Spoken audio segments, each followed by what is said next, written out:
চট্টগ্রাম বন্দরের বহুল আলোচিত এনসিটি পরিচালনার দায়িত্ব বুঝে নিয়েছে নৌবাহিনী। ড্রাইডকের মাধ্যমে চলছে কন্টেইনার ওঠানামা। এই মুহূর্তে সেখানে আছেন রিপোর্টার কমল দেব। সরাসরি যাচ্ছি তার কাছে।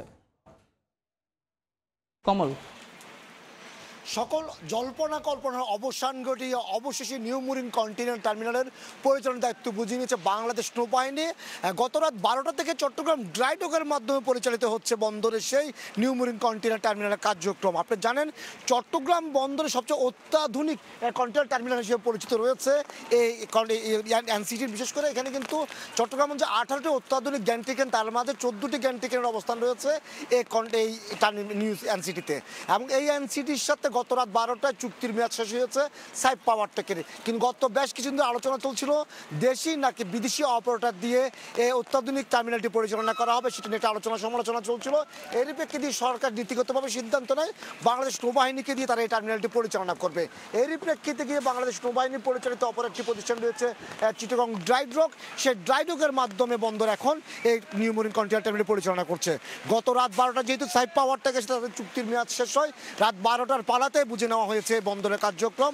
এখন সরাসরি বাংলাদেশ নৌবাহিনী এনসিটি পরিচালনা করছে ড্রাইডকের মাধ্যমে।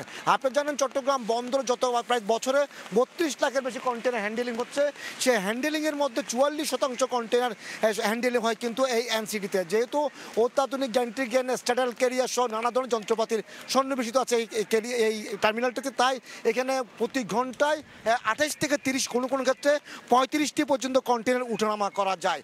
যে কারণে সকল ব্যবসা প্রতিষ্ঠান বা দেশি বিদেশি যারা টার্মিনাল অপারেটর রয়েছে তাদের কাছে কিন্তু লোভনীয় ছিল এই এনসিটি। এবং সে কারণে এই এনসিটি অনেকগুলো বিদেশি প্রতিষ্ঠান আগ্রহ প্রকাশ করেছিল এই এনসিটি পরিচালনা। সেটি নিয়ে আবার সমালোচনা হয়েছে বিদেশি প্রতিষ্ঠান দিয়ে চালাবে না দেশি প্রতিষ্ঠান দিয়ে চালাবে। এরই প্রেক্ষিতে সরকার কিন্তু গত কয়েকদিন আগে সিদ্ধান্ত নেয়, চূড়ান্ত সিদ্ধান্ত। আপাতত যেহেতু 6 জুলাই রাত 12টায় সাইপ পাওয়ার থেকে চুক্তির মেয়াদ শেষ হবে, নতুন অপারেটর তার নিয়োগ সময় সাপেক্ষ ব্যাপার, তাই নৌবাহিনীকে দায়িত্ব দেওয়া হয় সে। এবং নৌবাহিনীও তাদের যে চ্যালেঞ্জগুলো রয়েছে সেই চ্যালেঞ্জ মোকাবেলার প্রস্তুতি নেয়, সর্বাত্মক প্রস্তুতি নিয়ে তারা গত রাত 12টায় এই বহুল কাঙ্ক্ষিত, বহুল আলোচিত এবং এই এনসিটি টার্মিনাল পরিচালনার দায়িত্ব বুঝে নেয়। আপনি জানেন যে 2007 সালে কিন্তু এই এনসিটি টার্মিনাল নির্মাণের কাজ শেষ হয়েছিল। প্রথম থেকে যেন জটিলতা ছাড়ছিল না এই এনসিটি নিয়ে, তখনও দেশি বিদেশি অনেক প্রতিষ্ঠান আগ্রহ প্রকাশ করেছিল এই এনসিটি পরিচালনায়। তবে রাজনৈতিক প্রভাব খাটিয়ে সাইপ পাওয়ারটেক 2010 সালের পরেই এই এনসিটি পরিচালনার দায়িত্ব বুঝে নেয়। গত প্রায় 12-15 বছরের কাছাকাছি তারা এইখানে দায়িত্ব পালন করছিল। এই অপারেটর দায়িত্ব পালন যদি বারবার বেশ কয়েকবার চুক্তির মেয়াদ শেষ হয় এবং তারা চুক্তি আবার বাড়িয়ে নিয়েছিল। তবে শেষ পর্যায়ে এসে যেহেতু বিদেশি প্রতিষ্ঠান এবং দেশে আরও অনেক প্রতিষ্ঠানও আগ্রহ প্রকাশ করেছে, তারা এনসিটি পরিচালনা করতে আগ্রহী, কারণ এটিতে অত্যাধুনিক সব যন্ত্রপাতি সন্নিবেশিত আছে। চট্টগ্রাম বন্দরে ওঠানামা করা 72 লাখ কন্টেনার মধ্যে 44% কন্টেনার ওঠানামা করে এই টার্মিনালটিতে।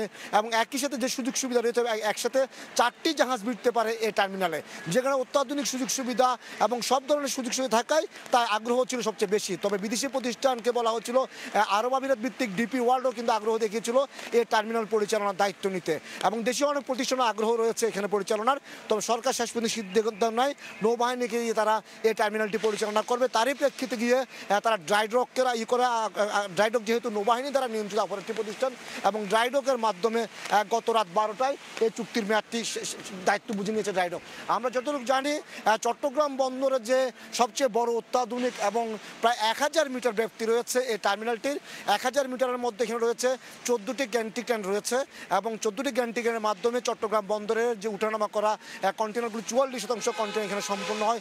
প্রতি ঘন্টায় এখানে কিন্তু 28 থেকে 30, কোনো কোনো ক্ষেত্রে 35টি পর্যন্ত কন্টেনার উঠানামা করা সম্ভব, যে কারণে দেশি বিদেশি অপারেটরদের কাছে খুবই আগ্রহের কেন্দ্রবিন্দু ছিল এই এনসিটি। তো শেষ কথায় বলা চলে, গত রাত 12টায় বাংলাদেশ নৌবাহিনী চিটাং ড্রাইডকের মাধ্যমে এনসিটি একটু বুঝে নিয়েছে, এবং রাত 12টার পালা থেকে তারা কন্টেনার উঠানামা করছে। এখনও জাহাজ, প্রায় 4টি জাহাজ কিন্তু এনসিটিতে রয়েছে, সেখান থেকে কন্টেনার উঠানামা করছে। তাই আমার কাছে এই ছিল এখন পর্যন্ত বহুল আলোচিত, বহুল কাঙ্ক্ষিত চট্টগ্রাম বন্দরের এনসিটি টার্মিনাল যে নৌবাহিনী ড্রাইডকের মধ্যে পরিচালনার দায়িত্ব বুঝে নিয়েছে তার সর্বশেষ।